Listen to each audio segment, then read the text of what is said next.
লা ইলাহা ইল্লাল্লাহ এই কালিমার প্রথম অংশে কি অস্বীকার করা হয়েছে আপনি বলতে পারবেন? হয়েছে লা ইলাহা ইল্লাল্লাহ, এটা তো আল্লাহ এক এবং অদ্বিতীয়। হ্যাঁ, তাহলে কি অস্বীকার করা হলো? মানে আল্লাহর কোনো তুলনা হয় না। উনি উনি উনি একাই একজন। হ্যাঁ, ওনার না না, আমি যেটা বলতে চাই ওনার কোনো রিপ্লেসমেন্ট নাই। এক্স্যাক্টলি। তার মানে অন্য সমস্ত যারা মিথ্যা গড আছে তাদেরকে অস্বীকার করা হচ্ছে। সেটাই। কোরআনে কোন পাপের জন্য আল্লাহ ও তার রাসূল যুদ্ধ ঘোষণা করেছে আপনি বলতে পারবেন? আরেকবার সুযোগ দিলাম, চিন্তা করে বলেন। ট্রুথ। এই পাশে থেকে কোশ্চেনের অ্যানসারটি বলে দিয়েছে, পাশে থেকে ছোট করে বলে দিছে। আচ্ছা, এই দুষ্টামিটা করা যাবে না, কিন্তু ছোট করে বলে দেওয়া যাবে না, এটা কিন্তু একটু দুষ্টুমি হয়ে গেল। আচ্ছা ঠিক আছে, আমরা নেক্সট কোশ্চেনে চলে যাই। জান্নাতের যে দরজা দিয়ে শুধুমাত্র রোজাদাররা প্রবেশ করবে সেই দরজার নাম কি? শুধু আপনি বলবেন।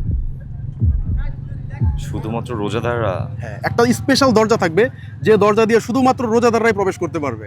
ভাই মাছ কিন্তু আপনার দিকে তাকিয়ে আছে, দেখেন ভাই, পারবেন? জান্নাতুল ফেরদৌস। আচ্ছা, ভাই যেটা বলছে জান্নাতুল ফেরদৌস, এটা আসলে একটা জান্নাতের সর্বস্তরের উচ্চ স্তরের নাম। তবে আমি কোশ্চেনের অ্যান্সারটি বলে দিচ্ছি, এটা হচ্ছে রাইয়ান।